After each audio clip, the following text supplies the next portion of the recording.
What's up, everyone? Jonathan here with the Venue RX podcast, and I am so excited to be bringing to you today an episode that I think is going to be pretty meaty. It's on a very important topic to any of you venue owners out there, pretty much anyone who is an entrepreneur who has something of value that they want to sell.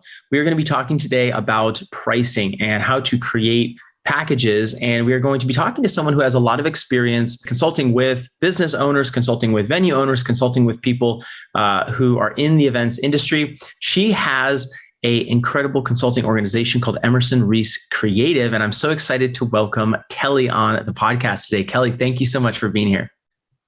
Yeah, thank you for having me. I'm excited to be here. You're listening to the Venue RX podcast.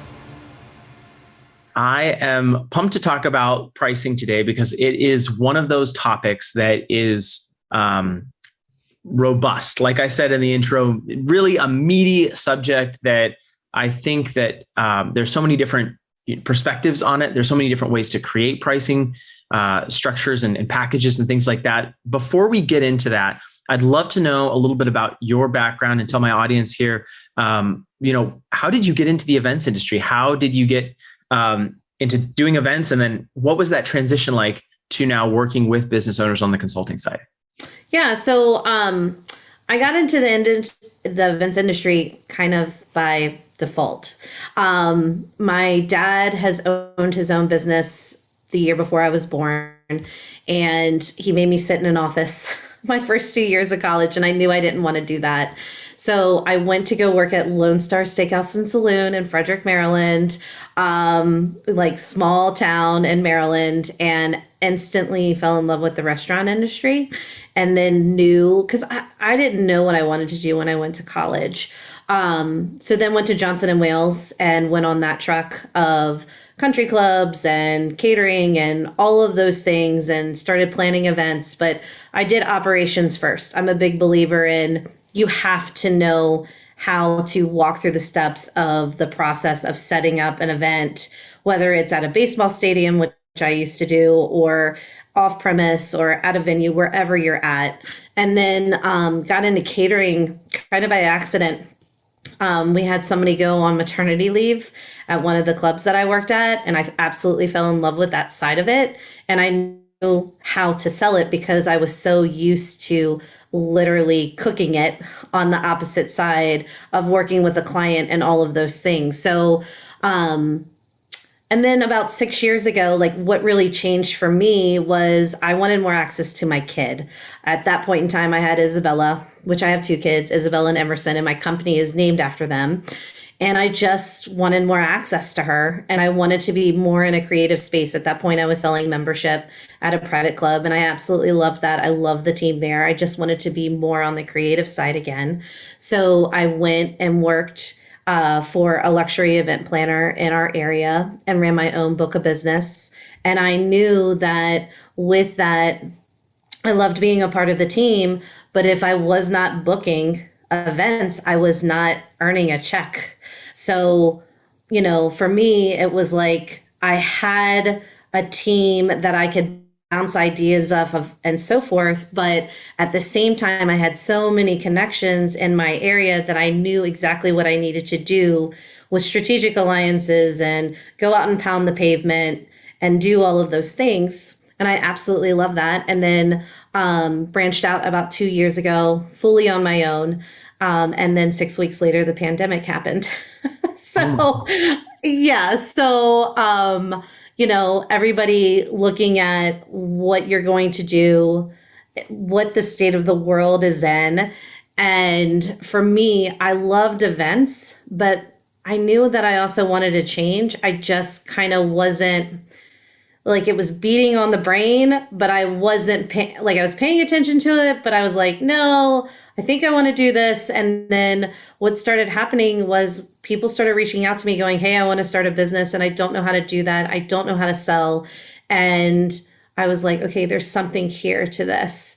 And then started full scaling business coaching and group coaching and private coaching and VIP days. And it just absolutely fills my love tank now in my business to be able to watch people like grow and do things that they didn't think that they could do and just get over the loneliness of being alone in entrepreneurship, like all of those things. So it's been, COVID was a blessing for me in that, whole 2020, 2021.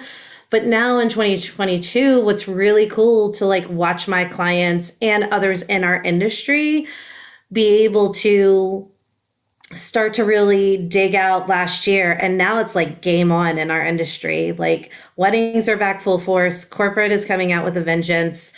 So it's really cool to watch people invest in their businesses and want to go after clients, and like people want to celebrate. So that's kind of a little bit about like from 19 to now. That's so cool. And it's incredible because you've experienced the industry from so many different angles that I really think that it helps give you that perspective where you're not just speaking from your opinion, but you're also speaking from experience, where you're able to say, hey, like this is what I've really, experienced, seen work, seen not work, et cetera. So when you think about, we're going to talk to venue owners today, but I think even just in general to people in the events industry who are thinking about how to price their service. So we're just speaking really generally here. Is there kind of a step one that you take for everyone? Is it looking in your market? Is it just kind of adding up your costs and doing a percentage on top? Like, is there just some place that you default back to when you think about this topic of pricing that helps you kind of set that baseline for what someone should be charging? Yeah. So for me, and I've done it in my career, I would look at what other people were doing in my demographic and go, oh, well, that's what I'm going to charge. Or I'd just be like, well, this is a service that I want to have, and I think that this price is good. I would literally just slap a price on something and like start to sell it and see if it would stick. And if it would, I was like, okay, I know that I can sell this at this price and all of those things. But as I got more seasoned in my career, I was like, wait a minute, I don't want to be just breaking even. And we work hard in our industry. No matter what you're doing in the industry, we work very hard for our money. So it's one of those things where when I'm working with clients, or what I suggest is you really have to dive into a couple of different things with pricing and packaging. One, you have to make sure that the service is something that people want. And it's proof of concept, right? They need to know if people want it. Are people going to bite at it? And with looking in your demographic at what other venues are doing, what others are selling as far as services and so forth, that's a great indication, because most people are in an oversaturated market, right? So there is proof of concept there. But like, what's the angle and what do you want to sell? And who do you want to sell to? So it's that piece.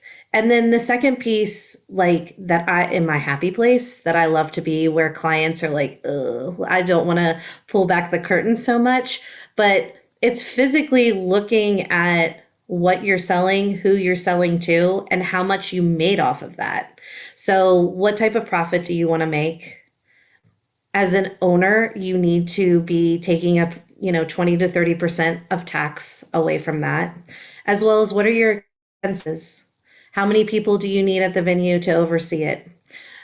Paper costs, gas costs, pricing of materials, whatever that may be for you, staffing as well.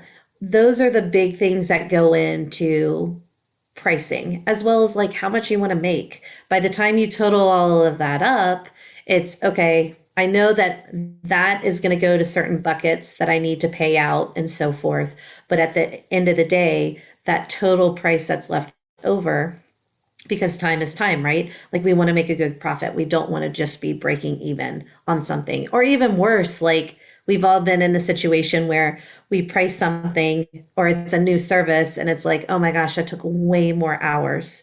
That took way more staff. That took way more materials. So because we don't want to be in that situation again. But again, that's like an entrepreneur lesson. You're not going to know it until you get into it, right? So it's also reevaluating those services too, and making sure that that pricing fits. Yeah, I was going to say, think about when someone new comes into the industry, and I'm just speaking from my own personal experience, it's you want to offer something competitive. You obviously want to offer something that people want and are interested in, but sometimes it's hard to know what that is. And that's, I think, what you were talking about. But if you're in a saturated market, or you're in a market where there are already other goods and services that are satisfying the need that you're looking to enter, so kind of that like niche, or that smaller market within the overall events industry, what are some good practices for kind of finding what that is? Because I know there's different camps on this. Like, should you be secret shopping your competition? Should you be just reaching out to people in Facebook groups? Like, what is a good way to actually understand what people in your market are charging, and how can we break that apart? Because oftentimes, regardless of if it's a venue or if it's a photographer or planner or whoever, they are going to be including different things in that package. So the pricing, even though it's like, $8,000 here, $8,000 there, the price for the value may be different. What do you think about that? How do you address that and approach that when trying to calculate what your market is doing? Yeah, so I think it's really important to look at the market and what other people are doing. I feel that when you're starting out, and there's a difference, right? When you're starting out and you're a seasoned veteran, but you're starting your own business, you're not at ground zero. You bring all of that expertise, you bring all of that dynamic, you bring all of that knowledge to the client, right? So it's figuring out and getting out of our head, well, I'm new at this. No, you're not new at it. You're just new at owning a business. I was going to say, do you think that we kind of shoot ourselves in the foot as entrepreneurs often because we kind of forget some of the maybe professional experience we've already had or something else, and we think, oh no, that doesn't count, or that doesn't and so we somehow almost discourage ourselves? 100%. It's entrepreneurship. 90% of it is mindset. The other 10% are like wearing all the 1,000 hats that we have to sell, to market, what strategy is going to work here, and then deliver to the client, right? And make sure we're getting all of the ROI and all of those things. But we tend to forget that, and I felt that way when I started. I had to have somebody remind me and go, Kelly, you are owning a business now, and that's new, but you've been in the industry forever. You've worked at so many places. Even though you own a business now, what you do to deliver to your clients is still the same. And there's only one Kelly, there's only one Jonathan, there's only one of everybody out there. And why clients come to you is because you are that person for them. So yes, I do feel that we get in our way, but it's overcoming that and knowing it's okay to be new at something, but at the same time, you're really going to be, if you were a catering director at a venue and then decided to open your venue, you already know the processes that you need to run a venue. You already know how to service a client. You already know how to do those things. What you may not know how to do is how to file for business insurance or start an LLC or like those types of things, right? Wrapping your head around that is a learning curve. It's the same for me. I didn't know how to do an opt-in or develop a website. Like, I had to learn that because it was like, oh, it's only me. Kelly's got to figure it out. So that's what's different. And to your question, yeah, you should be looking at your demographic and your market from a high, medium, and low place. But where I also think we get trapped up as business owners is we look at the market and go, well, everybody's doing this, so I need to price that way too. And that's not why we went into business, to do the same thing as other people. Everybody goes into business for a bunch of different reasons. So yes, looking at demographic is uber important, but where people need to start is with niche. It all boils down to that, from how you market, for how you sell, for how you make strategic moves in your business. If you are a venue that is out in the mountains, you need to travel far out there, that might be a higher cost for someone because they have to do transportation. They have to do these types of things. You might be a beautiful barn. We have a lot of those in our area that are absolutely stunning on wineries. You might be having to look at different things with staff, those types of things. I mean, all of that goes into it, but it's also, if you're a winery, then you're going after couples who want to get outside of the city and want to be on a vineyard and are wanting to bring that piece there. And that might be a higher price. Whereas if you are a venue that is in the city, but based on your demographic, it's not the same price as it is here in DC. It might be a different price where you are in your region. All of those factors go into it. But at the end of the day, if you price for somebody in your demographic and you're going after a different type of person, and then you add up all your costs, and then you look at your breaking even, that didn't do anybody any good if you didn't start with the basics of really what are the costs involved and how much do you want to make. So all of those things are most important, but really diving down to who you want to sell to, what type of couple that is, what type of corporation that is, all of those things. It all starts there. And it is the hardest part. Niche is the hardest part. So speaking about that and kind of understanding where you are in the market, what you're going to do you think you can sell any product or service basically at any price based on the marketing, based on how you structure the offer? Because one of the things that I see venue owners wanting to do is obviously, and I think not just venue owners, I think this is across our industry, is they want to get the most money they can for what they're offering, right? They feel like their property is the most beautiful in the area. They have the best view. They have the nicest pool, the nicest overnight accommodations, the nicest fill in the blank, right? The most green pasture, whatever, right? Nicest barn. And so you're like, we have the nicest in our category, they feel. And so they feel like they also need to command a premium price.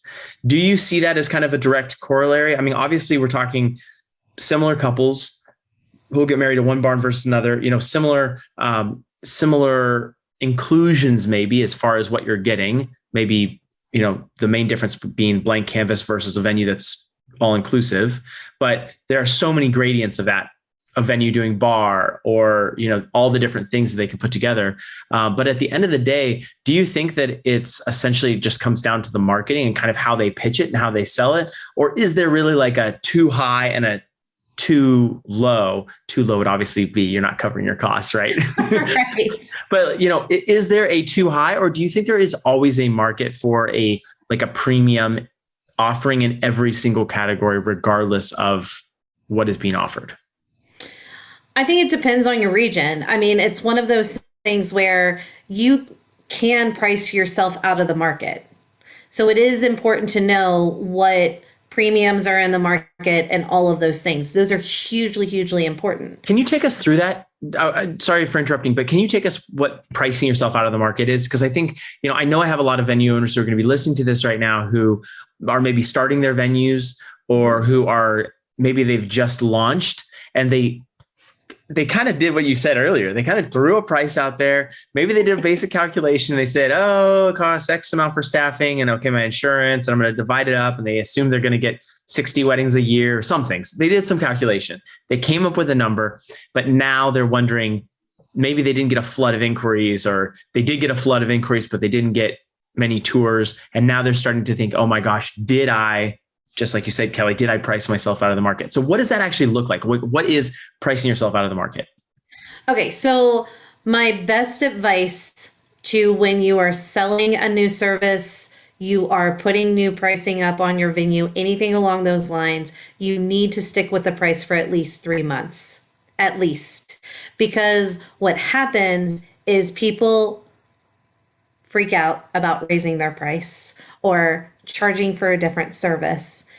And then they get in their head where it's like, I'm not going to be able to sell this. Well, That's not true. It's like going to the doctor when you break your arm. Do you want the intern or do you want the doctor with the 15 years of street cred and have worked on thousands of broken arms, right? It's the same thing, but different. Like you are the expert as being the venue owner. And when you're looking at that, which is hugely important, is you need to, every inquiry with following up with them, all of those things and so forth. And if they're not hitting on the price, it's trying to figure out why that is. They might not be asking the right questions and vetting.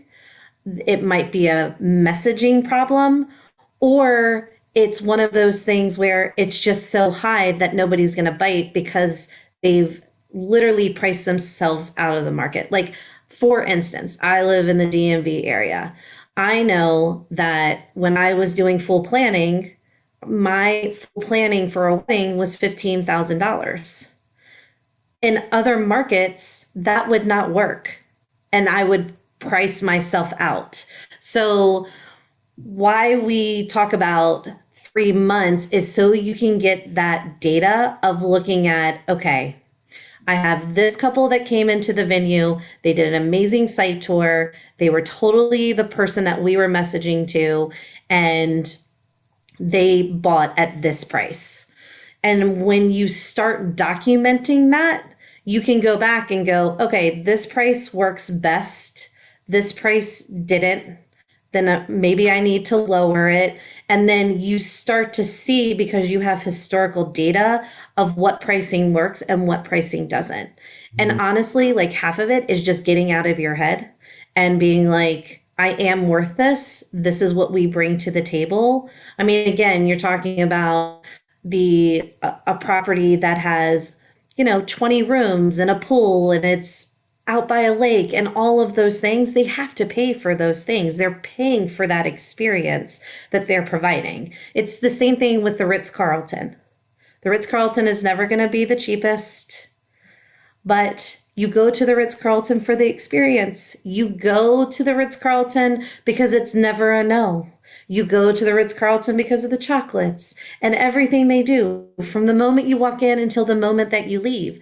And if you're providing that type of service, then absolutely you can have a high price for sure.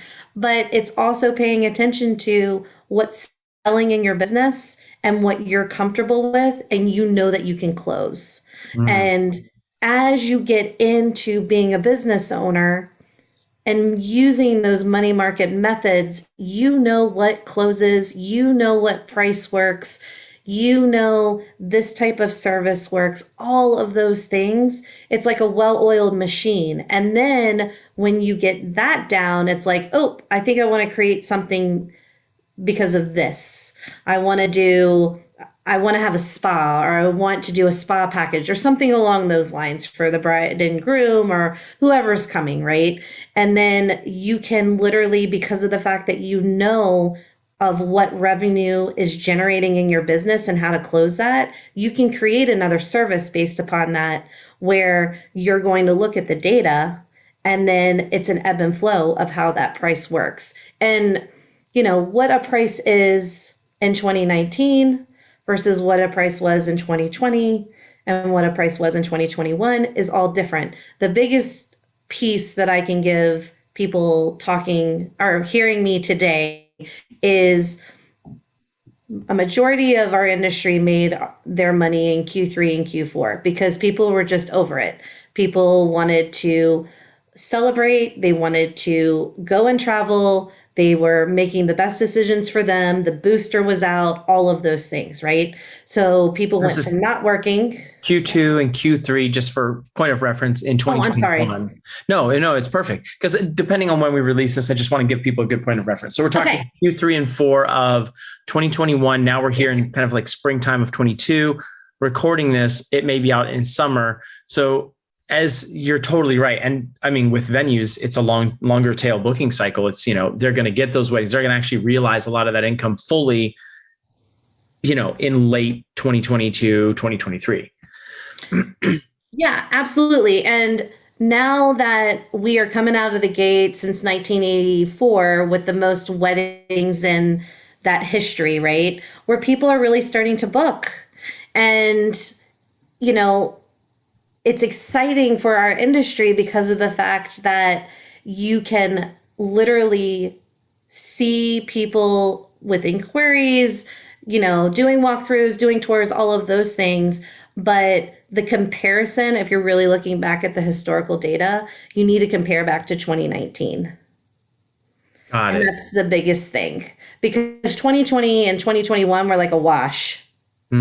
So it was way more stable in 2019, and we're getting back to that point. So it's really cool to see venues and business owners literally getting back to what they were making in 2019 and like literally like rocket shipping over that this year. And that's what makes this year so incredibly exciting, to talk to people, to hear people booking, like all of those things. So that's the biggest thing. If you're looking at historical data, like literally compare to 2019, that's your flat line base of what you should be looking at for this year. When we look forward, should we, as we're considering everything that's going on in the world,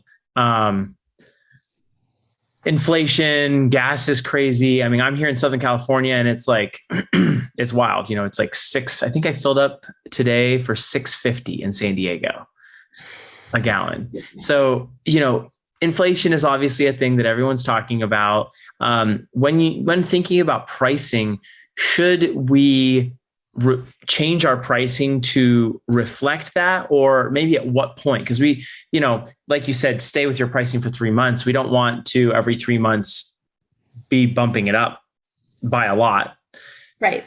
You know, or maybe you do. I don't know. So, like, what's your take on that as far as like looking at your environment and how local inflation even is impacting things? Should you increase your price? What's your take? Yeah. So gas, yes, with everything that is going on right now, like here it's $4.50 a gallon. I'm coming over to, I'm going to fill up where you are. $6.50. I'm not going to complain about $4.50 the next time I go fill up. But, you know, yes, when there's a huge inflation of a gas price being $6.50 a gallon, 100% you should be looking at that and packaging that into your pricing for sure. And, you know, our clients' prospects are now used to hearing, because of COVID, because of the state of affairs in our world right now, that the pricing is vastly different now versus then. I mean, cost of goods in any industry, any material, sometimes you're on a 6-month wait to get it. Sometimes it's stopped in customs for months because it can't get through. Like, there's all different things that people are dealing with, as well as staff. Like, staff is incredibly expensive, you know, and when you're dealing with repeat clients at your venue, it's really just about being upfront with the client and going, look, I know the last time you were here, this is what the pricing was, but we've had to increase because of this, and this factor. And people just want to know. They really just want to know. They don't want to be nickel and dimed. They don't want to be told after. It's really, they want to know all of the facets that go into it, as well as being able to spend in an economy and be able to help small business as well. That's a huge thing right now, for people wanting to spend at much smaller venues, boutique venues, like all of those things, because they want to see their money spent within a small business owner, which I think is huge. But at the same time, it's being super upfront about it as well. For the 3-month mark, that's for a brand new service and you're in it 2 weeks and nobody's biting and you're like, well, I'm going to just change it. And you can't learn anything from that. So from a staffing, gas, material, 100%, you have to raise those prices or you're not going to make anything. How much is too much to increase it by in your perspective? Is it generally safe to kind of increase pricing by a couple percent, 10%. I mean, let's say you have a venue that's selling on a Saturday for around $8,000, maybe, set in the $7,000 to $9,000 range. Let's say it's a blank canvas venue. Can you just arbitrarily can you say like inflation and jump to 11?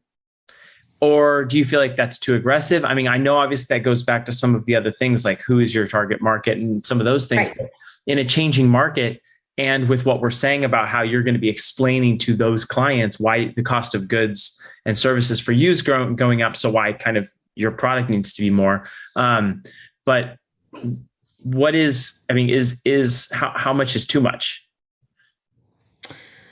Well, I mean, I will high five any venue owner that decides to take their venue from $8,000 to $11,000. And if they can book that and they can sell it and book that over and over again, like go for it. Right. But that's usually a price that's going to be done on a prospect that has never been in your venue.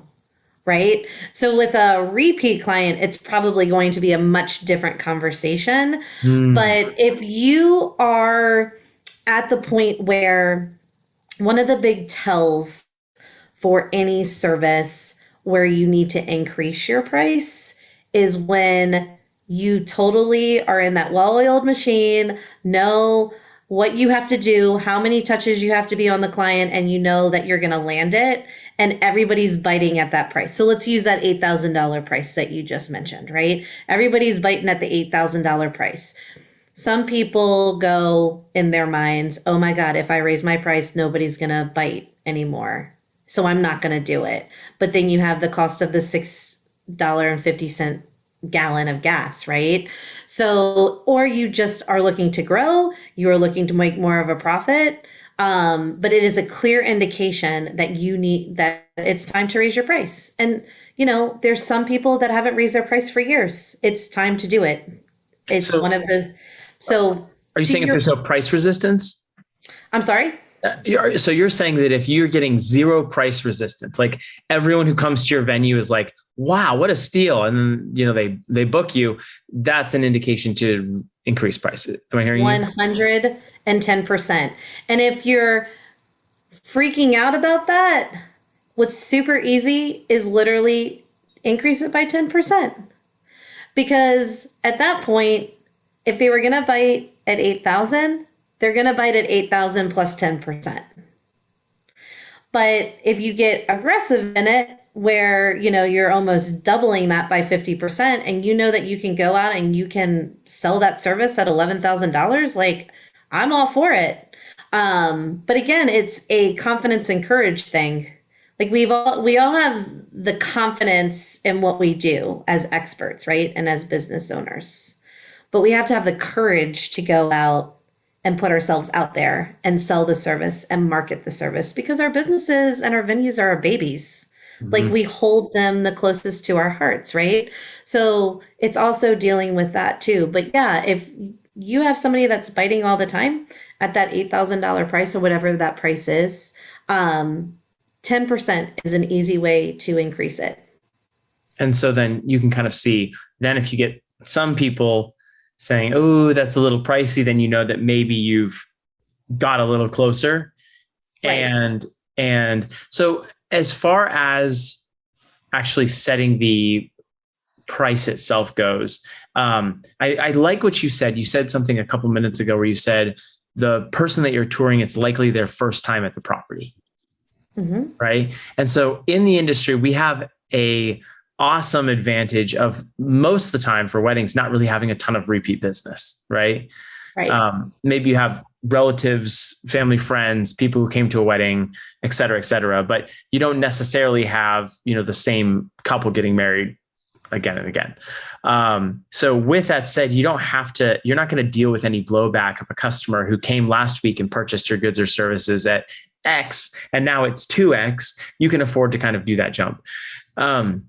So we covered how much is too much. We also covered kind of like the cost pricing, the way to get to pricing with looking at your cost. How much time do you think venue owners should spend looking about how to decrease expenses versus increasing the price? Because obviously, if you keep the price flat and you decrease the expenses, now all of a sudden you've increased your profit margin without increasing your price.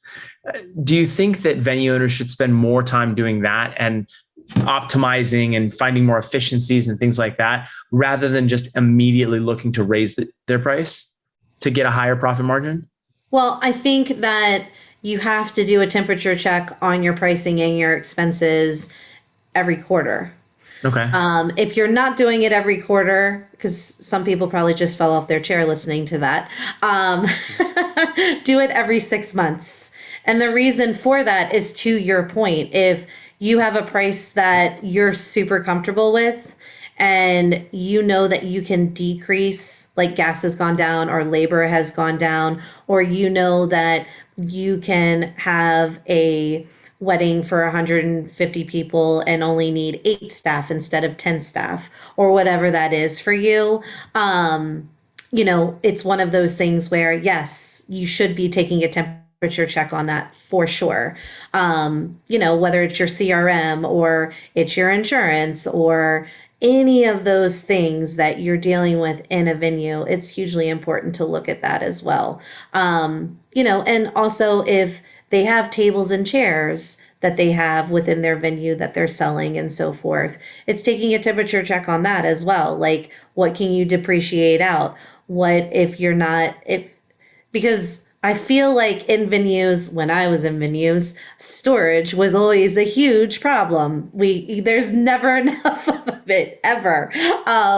So it's one of those things where if they have tables and chairs, or if they have a piece of lounge furniture, or whatever that might be, and they know that they're not selling it, depreciate it out and literally sell it, so you can then put the income back into the business or do whatever you want with it to make another decision. But yes, looking at what your costs are, being able, if you can, to be able to decrease that price, that's absolutely amazing. But decreasing your price or your expenses and so forth, you could absolutely increase your venue price and make an even bigger profit.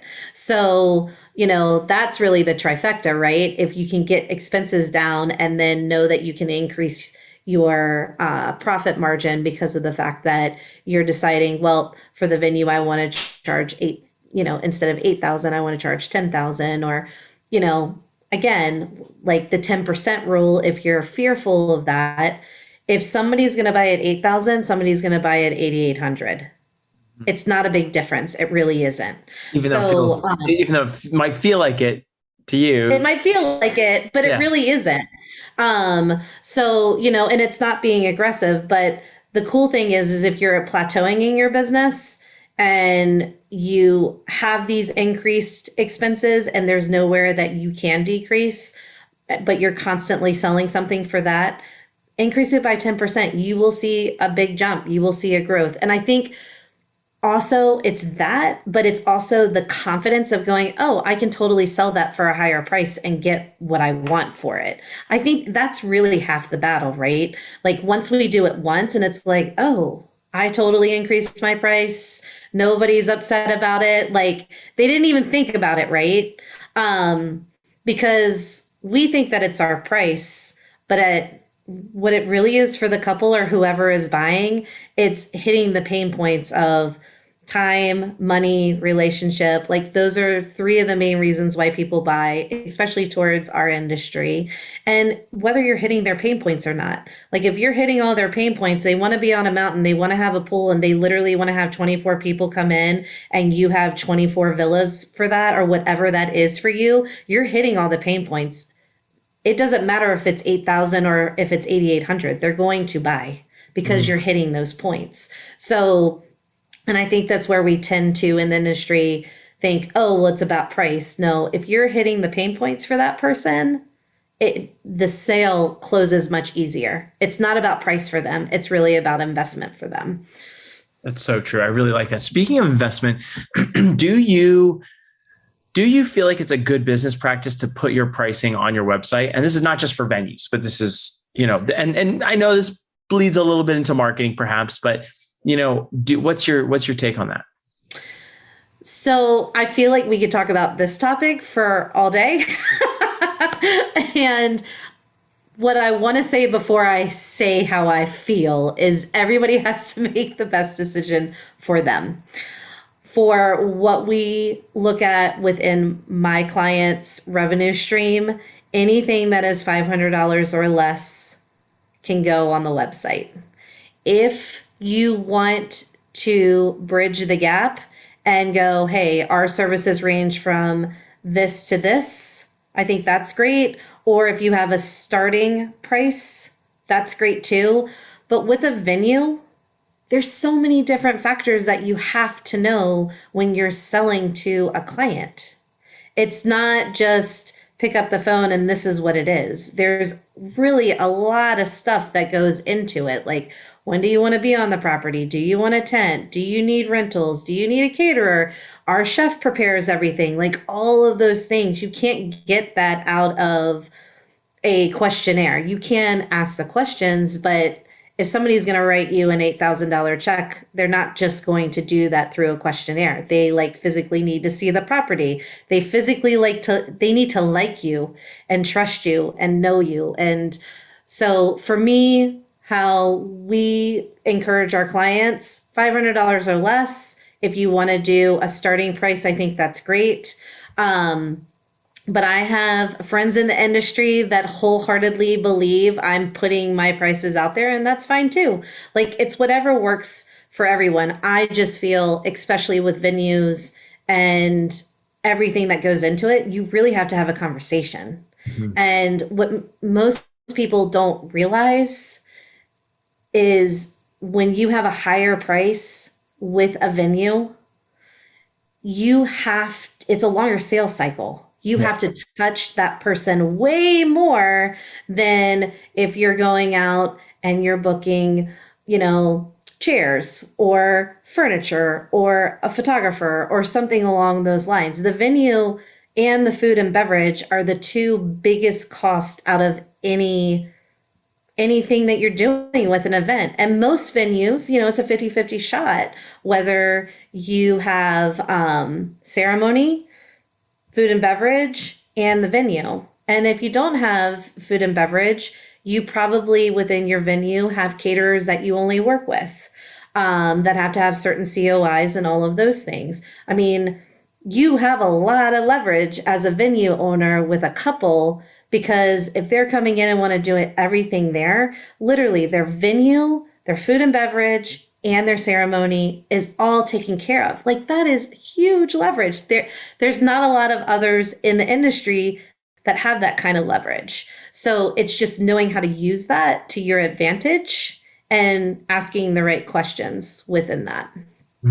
I got it. I love this. I feel like it's such a practical thing to discuss because, once we decide what we want to do in this industry, then it immediately the question comes up like, okay, how much am I going to sell it for? What's going to be the return? And then that's kind of that other part of the equation that allows you to really figure out what the business looks like.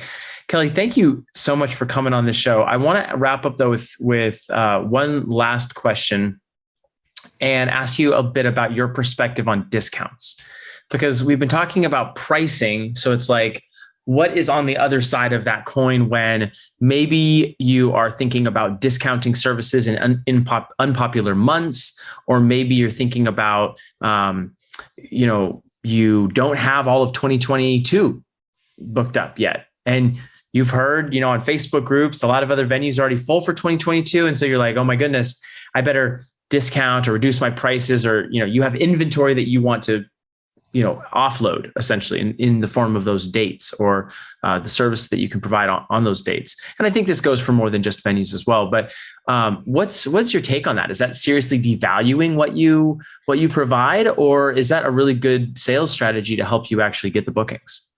Okay, so for pricing with discounts, one of the biggest things that you need to own when you are on site tours, and when you get to the point of talking about pricing, you need to let them digest that price. Okay? You need to let them digest that and just sit on it for a minute and not make a gut reaction of, oh my God, they're never going to do this. I'm going to cut it by $2,000 or I'm going to cut it by $3,000, because that doesn't do anybody good, because they're probably not your client at that point. And you're doing yourself a disservice because of the fact that you might be breaking even or you might be losing money at that point, just to put somebody into that date, right? So with what I recommend, instead of discounting, is to do bonuses. Because we all have FOMO if we miss out on something, right? So a bonus, like you just said it, I'm trying to move inventory. I'm trying to, you might have tables and chairs. You may have something that's hot that you would normally upcharge for. So if it's a lower season for you, then if you book between now, you'll get a lounge grouping for your cocktail hour. You already have it. It doesn't cost you anything. The labor is already in the piece that you need for that day. So bonuses can be super juicy, where it's something you already have. It's something they ask for all the time. You don't need to go out and purchase it. It doesn't take a lot of time to do. And that's a great piece that you can offer. It's the same thing. If you have an inventory of tables and Shivari chairs, but you upsell them, maybe you give them the Shivari chairs, those kinds of things, instead of, because it's adding more value for the client, is huge. And then you're not having to discount your price. You're giving them this bonus of, oh, well, I'm going to get the venue and I'm going to get those pieces, or I'm going to get a champagne toast, or whatever that is, right? It could be a bunch of different things, but you already have it. So you're adding value to the investment. And then it creates an urgency, like you have to book it by this time. So in leading into that, bonuses and limiters are the biggest thing that can really, really help you with filling those dates. Yep. Cool. So a juicy bonus, and then you have to book for all the dates in August. Book now by May, or whatever that is for you, right? But you have limiters that are involved. Also, when you're putting proposals together for people, you put a limiter on it. So book within a week, book within 3 days, all of those things, right? Because the limiter helps you with vetting the client to see the urgency of booking, because you know this, right? As well as other venue owners, a great question for them to ask is, on a scale of 1 to 10, when are you looking to book? And if they tell you 3 months from now, then you're not going to be upset if that doesn't book immediately. But if they're like, I need to book 2 weeks from now, then you know that they are looking to, and you have to literally put the steps in motion and give yourself the power to land that sell. So with the limiters, it gives you the great thing to really reach out to them and go, hey, this proposal is getting ready to expire in the next day. Like, where are you at? Are there any questions that I can ask for you? And then you get them on the phone again, because life gets in the way for prospects. Like, stuff happens, right? So, and then you're top of mind again. But limiters are like an absolute game changer. So I would say no to the discounts, have a bonus, and work that to your advantage of what you have in your venue that doesn't cost you anything, that people ask you for all the time. And it's like, oh my God, I'm going to get this. And it literally seals the deal for you. So I love that. Such a great perspective. Bonuses versus discounts. Bonuses, yes. Discounts, not as much. I love how you phrase that. Kelly, thank you so much for coming on the show. If people are interested in connecting with you, learning more about the masterminds that you do, the different ways that you serve our community, where should they connect with you at? Sure. So you can reach me at emersonreesecreative.com. That's my website. And then I'm Emerson Reese Creative as well on Facebook and Instagram. And then I'm Kelly Ann Peck on LinkedIn. So yeah, reach out. I would love to hear from you. And again, thank you so much for having me today. I really appreciate it. Yeah, it's been so much fun. And we'll include all of the links to all of your resources here in the bio, the description on YouTube when it goes on YouTube, and then, obviously on all the podcast platforms as well. So I'm excited for people to connect more with you and see what you're doing. And a part that's not going to be on this episode that was before, when Kelly and I started talking, she has a couple of masterminds, if you don't mind me sharing. So that's kind of a really neat opportunity if you're looking to dive a little bit deeper. There are longer and more involved ways to get involved with the coaching and stuff that you provide. So thank you so much for coming on, and we'll have to stay in touch and talk soon. Yeah, absolutely. Thank you so much.